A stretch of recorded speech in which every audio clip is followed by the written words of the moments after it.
Pagrindinė taisyklė, kodėl tavo gyvenimas neveikia ir tu nieko nekeiti. Tai aš jums pasakysiu, kad jūs žinotumėt. Jeigu jums daeis, tada jūs išgelbėsit save ir savo vaikus netgi. Tai yra labai svarbu.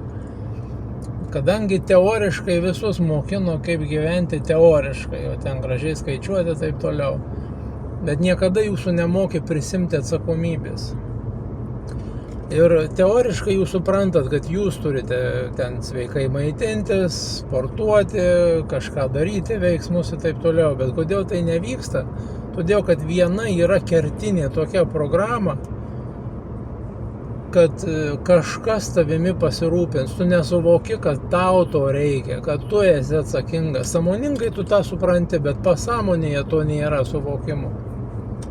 Tada atsiranda visokie pasiteisinimai, ten karma bloga, tiek Dievas davė, dar kažkas, tai viskas, žodžiu, nėra to, netgi žmogus tada nesikreipia pagalbos niekur, nes jis to nesuvokia, kad jam reikalinga pagalba. Tada reiškia lieka, kažką kitą, kaltint, pykti, kai tu to nesupranti, kodėl taip yra, bet pats veiksmų nedarai.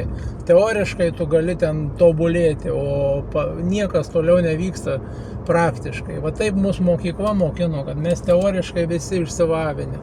Kaip ir sakiau, protas, jisai atrodo viskas tvarkoj, bet visi veiksmai jie rodo priešingai. Ir tik tai šitą suvokus, aš nežinau, ar jums pavyksta pramušti, bet jeigu tu išgirsi mane, kad tai yra tavo atsakomybė, tau reikia to, tu turi norėti save išsigelbėti. Pirmiausiai, susitvarkyti savo vidinį pasaulį, tik tai tada tu eisi kreiptis pagalbos, kažkur tu suprasi, kad tai tau reikia. Kol tu galvoji, kad tavimi kažkas rūpinsis, tai tada tu keiksi visus aplinkui ir tikėsies, kad tau bus didesnė pensija. Tada pasižiūrėkit į pensininkų gyvenimą, jeigu jums tai tenkina, kas jų laukia, ką jūs mato dabar pensininkų gyvenime. Jeigu jūs tai tenkina jūsų ateitis ir jūsų vaikam tą patį palikti, tada tu to nesupras, kad tai yra tavo atsakomybė, kad tai yra tavo reikalingas dalykas pakeisti. Jeigu tu tą suprasi, tu man kojas galėsi bučiuoti iš dėkingumo. Čia aišku metafora, aš nenoriu, kad man kažkas kojas bučiuotų, bet esmė tokia, kad aš žmonėm noriu danešti, tai yra tavo atsakomybė. Ir aš lygiai taip pat ilgai kamavausi, kol aš tokį turėjau. Tai nėra sąmoningas suvokimas, tai yra fone veikianti programa, kuri tu tiesiog nesąmoningai, kaip sakau, laukia žmonės to prodiuserio, kuris jį atras ir padarys žvaigždę.